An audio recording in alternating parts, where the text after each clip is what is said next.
Things that used to be super profitable maybe 2 weeks ago are slowing down significantly. Are we starting to head into a bear market? Are profits drying up in the NFT space? And what do I plan to do from here? And what am I looking at right now?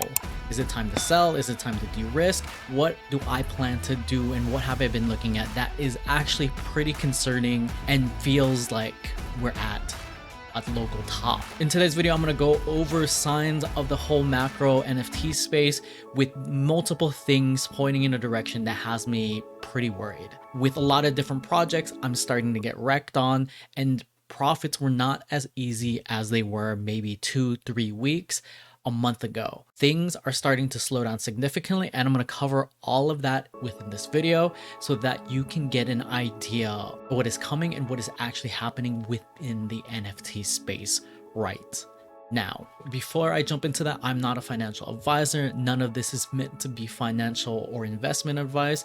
NFTs are highly risky and you can lose all of your money. So let's jump into one of the most recent NFT mistakes that I've had. I shot this video and I'm releasing it soon because of what is happening right now, even though I have other videos that I edited before this.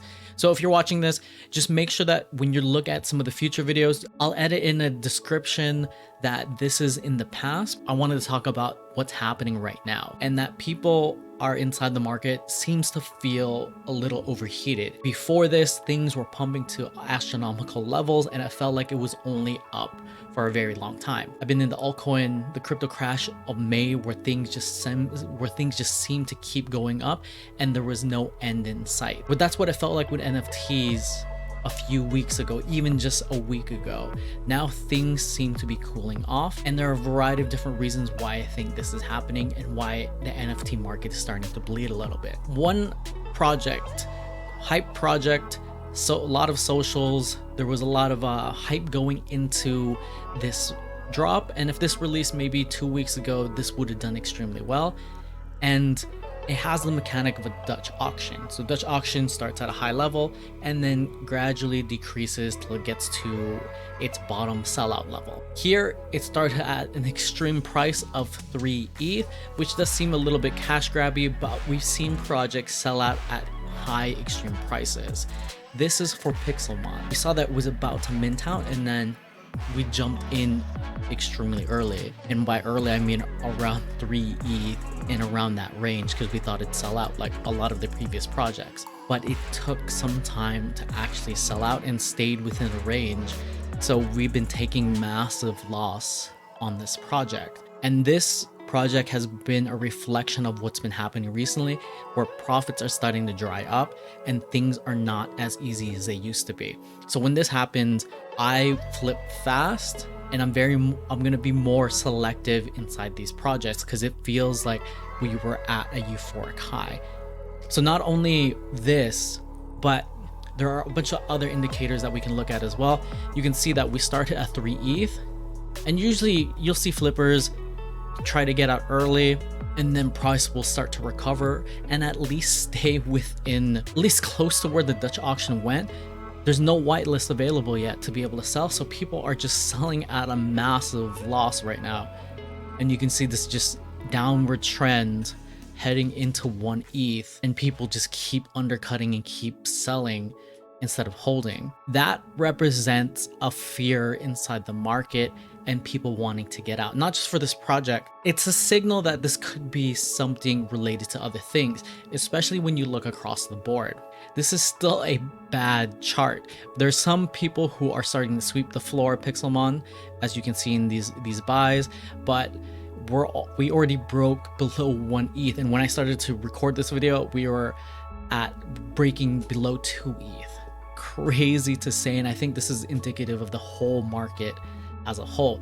One of the biggest reasons you want to keep track of the overall macro landscape, not only the financial macro landscape, so with the Fed increasing rates and all the fear and the uneasiness and uncertainty with the global financial market, NFTs are correlated with ETH, or at least that's what it feels like from being inside the space. And usually when ETH rips and starts to pump and go in an upwards direction, NFTs start to bleed and start to slow down significantly. You can see within this chart, this pink area shows total NFT trade count, so the number of NFT traded. This is total volume of the trades in USD, so a large amount in cash. And then this blue line right here is BTC. The green line right here is the price of Ethereum. August was the last bull market. As you can see, it got overheated and we reached a few levels back in January 31st of near the peak. This would have been our third highest total NFT trade volume since August. And then around this time, I was starting to feel like the market was pumping and was really overheated. Most projects did extremely well. You could just put your money in random projects, especially the random meme projects that just popped out of nowhere and make money. And then you can see trades are slowing down significantly as ETH and BTC start to move up. When ETH started to pump in September, if on the bottom, ETH started to pump and BTC started to pump, then ETH volume, this is when people said that we went into NFT bear, and then you can see the low levels of trade and the low levels of volume while ETH and BTC were running. And then as they started to cool off, you started to see the uptick of profits rolling into NFTs again, and then spiking to where we saw the levels in late January. We're starting to see it diminish as ETH and BTC start to rise up again. So those are things that I'm looking at that are concerning, that when ETH starts to make a run, it takes liquidity out of NFTs and people start to pay attention more to ETH and the crypto market as a whole. So here, this bottom chart here, you can see total volume for NFTs worth more than 100K. So this would be your high-end blue chips or rares.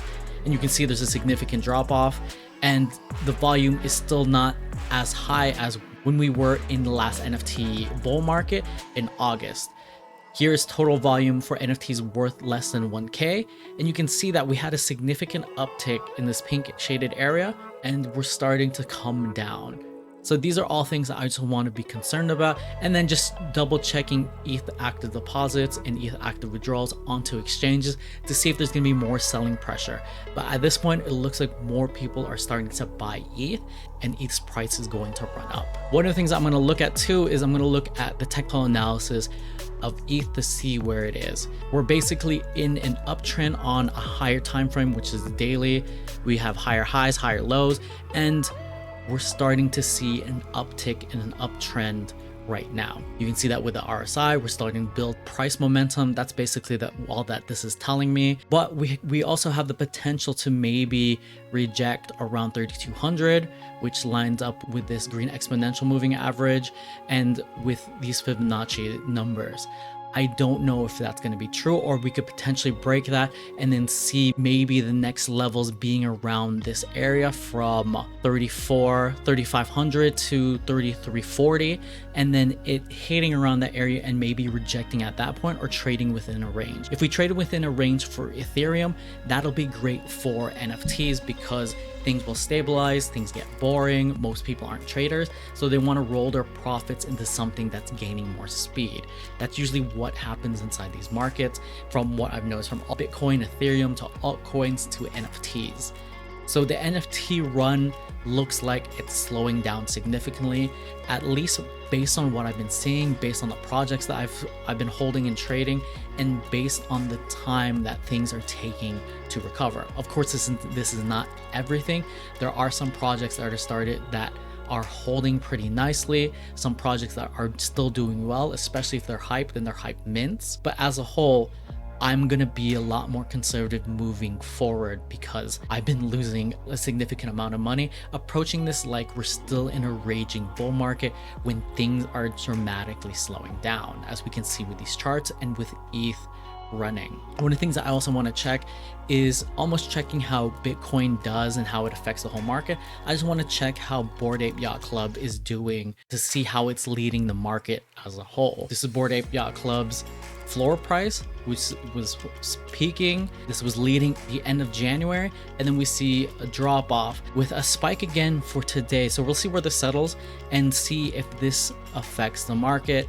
But the other things I want to see are there's diminishing sales in general from January and February compared to back in April and August. And then same with the volume per day of Bored Ape Yacht Club trading. You can see in August, these were the highs. There's been peaks. And then again, leading into the end of January, the peaks. This is when everything felt euphoric. And then a significant drop off in the volume traded of Bored Ape Yacht Club. This is one of those metrics that I was tracking to see how the overall market was doing, along with ETH and along with the sentiment analysis that and on-chain analysis that we looked at earlier, make me extremely hesitant and trying to rebalance and sell some of my high risk NFTs so that I'm okay if we go into an NFT bear market holding these specific NFTs so that I can be liquid enough to take advantage of the dropping prices. Could this go the other way and ETH take a dump at 32? Possibly. You want to look at it both sides. As a trader, you have to think about, okay, what is the upside, what is the downside, and what am I going to do and what levels I'm going to hit. There's a potential for it to hit 32 and reject from these levels, and then we come back down and NFTs could potentially recover. There's also the fact that ETH could keep ripping and keep pumping as whales start to accumulate more, and then NFTs bleed significantly more. One of the things I'm personally going to do is just acquire more ETH by reducing my high risk position, but still holding some of my conviction plays. But some of my conviction plays are Azuki, Neo Tokyo, and Phantom Galaxies. I had great entries into these prices, so this is not an indicator for you to get into those projects. This is just me talking about what my own conviction plays are, because I was able to mint them at significantly cheap prices, and I believe in the team of those projects, along with Rug Radio. I'm going to be consolidating and selling and getting out of some of my high risk positions, the ones that I still can, and I'm just going to be waiting on the sideline, not trading secondary because I've been getting wrecked on secondary, and then just trying to get whitelist, watching the secondary sales on whitelist. If the secondary sales aren't doing well after I got whitelist, I do not mint the project. So I'm just gonna get into projects, flip them right away, not hold till reveal unless I cover my initial, and then just wait. This is what I did in the previous bear market and was still able to do extremely well. Plan to do to move forward. Please share this video with people who are inside the NFT space just to get a better idea of what is happening. It could still go either way, but I just want to be able to de-risk my portfolio to be able to sleep better at night, because I've been through significant crashes where now you just wait on the side and you're holding illiquid cryptocurrency, illiquid altcoins, and then in this case NFTs are harder to sell, so then you might lose out on the momentum when everything dries up. Saving grace from all of this, even though this is doom and gloom, is that Coinbase platform is still coming. We have no idea when. It's still going to be sometime this year is what they've said. Not confirmed. Could still be next year. But because this is coming and Coinbase has a lot of new beginner users, it will onboard and hopefully streamline the NFT selling process to a lot of newbies within the space, whenever that is. So until that is the light at the end of the tunnel, but be safe out there, reevaluate your strategy. Things look like they're changing. It's not the raging bull market that we were in. So please be safe out there, friends. I'd love to hear your feedback. Do you think we're in an NFT bear market or heading into one soon? Leave your comments below. And as always, take care, talk soon, and I'll see you in the next video. P.S. Don't forget to subscribe if you haven't subscribed yet, because I'll be making more updates as the market evolves. I'll talk to you later.